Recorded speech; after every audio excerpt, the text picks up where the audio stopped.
Search and recovery operations will continue in Krugersdorp this morning amid fears of more bodies being trapped underground. In fact, 2 more bodies were discovered in an active mine in Krugersdorp just yesterday, following the discovery of 19 others the previous day. That was on Wednesday.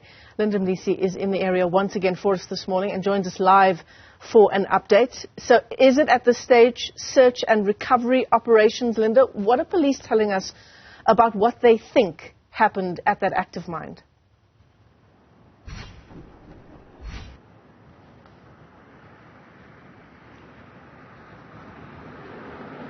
Well, at this point, police still are unclear about what could have possibly happened, but what they're most certain about is the fact that the bodies could have been moved from a different area and placed where they were found on Wednesday and yesterday. Of course, investigations continue, and one can only wonder what then the overnight downpours may have done at that particular mine, given the fact that we're also hearing of suspicions that, the people who died at that mine could have drowned underground. So, it's clear that now they'll be going underground to try and search, given the fact that, there's been, a heavy downpours over the past couple of days, which may impact the search and rescue operation. So we'll hear this morning from the authorities on what the plan is in terms of trying to get there.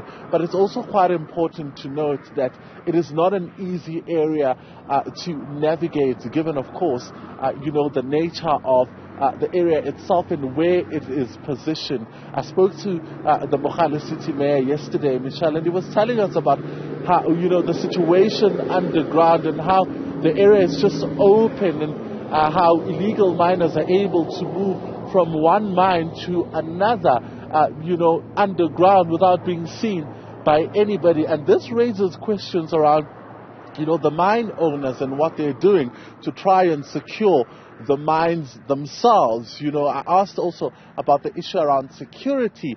Is there security underground? Is there security, here on the surface, given the fact that when you drive straight into this route, this leads, in fact, to the mine itself, and at no point were we stopped by security yesterday. Yeah, all important questions, Linda, including the question now to how this is possible, given that this is an active mine in Krugersdorp. How is it possible that it would have been overrun with illegal miners, or is that a very naive question?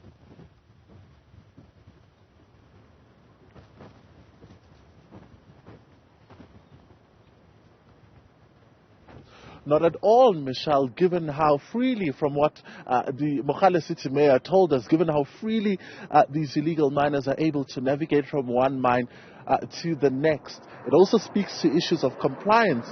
For miners themselves, they're mandated to have security in their premises. How is it that illegal miners are able to access these mines? And from the looks of things, when we look at the number of the bodies that were discovered, there was 21 so far that's recovered, and there are fears that there could be more.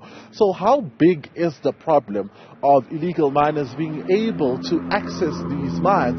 And what is the responsibility of these mines? Are they carrying out their responsibilities?